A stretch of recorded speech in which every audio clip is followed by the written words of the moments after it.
If you recall, I'm in the midst of my very busy work week and I have not completed yet the information provided to me on the day that the Talmud 1 video aired. So I kind of preempted 2 and 3. We'll come back to that later. But I mentioned that I had skimmed the Talmud. I was looking for very specific information. I didn't read it, but I also didn't read the Quran. By the way, if you only listen, please watch this video. It will be important to you. So again, I skimmed both of these books. But with the Quran, I didn't need to read it to find all kinds of vile and horrific things. It's just all right there. We're going to open it up and we're just going to skim it with you in this video. That's why I want you to see this. So what I'm going to do is I'm going to pull this book aside. But if the Talmud contained things that were similar to the Quran, skimming it should have been sufficient to find these things.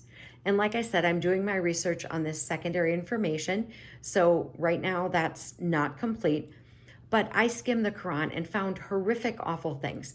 You see that there's Post-its?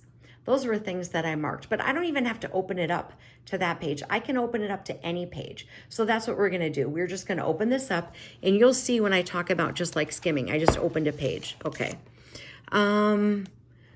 Let's see. Oh, look, it says in this version of the story, Muhammad said the Egyptian sorcerers became believers in the God of Moses. That's what it says. Let's see. Let's find another. It says heaven is a structure. Earth does not move. It sits still. Yet we know the earth does spin. The story of Lachman was invented. I don't know who that is. Oh, look. In the garden, men will have pure virgins to enjoy. In the gardens, believers will have a spring of wine, but they will not have hangovers and never get drunk.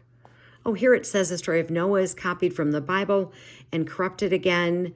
The story of Abraham is copied from the Bible and corrupted again. So we can just open it up and find things. Oh, look. And I didn't mean this just opened on a day on a page that I had marked, but true believers perform jihad with their money and their lives. So this is just pages that I've opened. It doesn't, we don't even have to even read it. We can just skim it to find things. Look, here it says, Allah inspires the soul to wickedness as well as piety. So I skimmed this book and found all kinds of things. These are all these purple and these noted things. That's what I found. Not even by reading it. I do want to open this one specific one.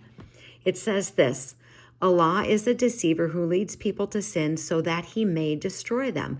That is what this holiest book of Islam says.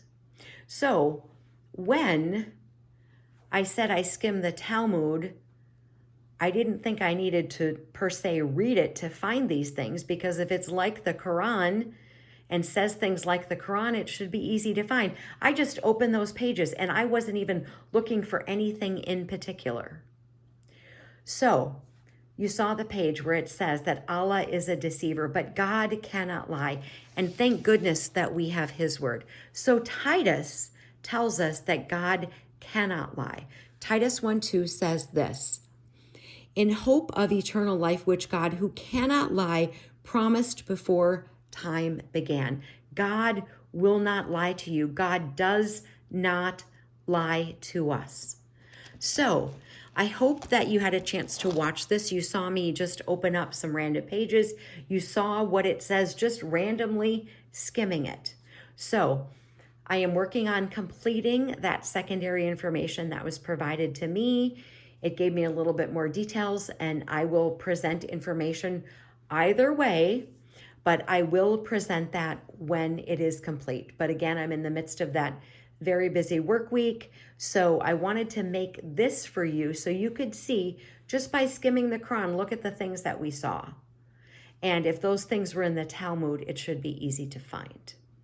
All right, armor up, we ride at dawn. May God bless you as always. Have a great day.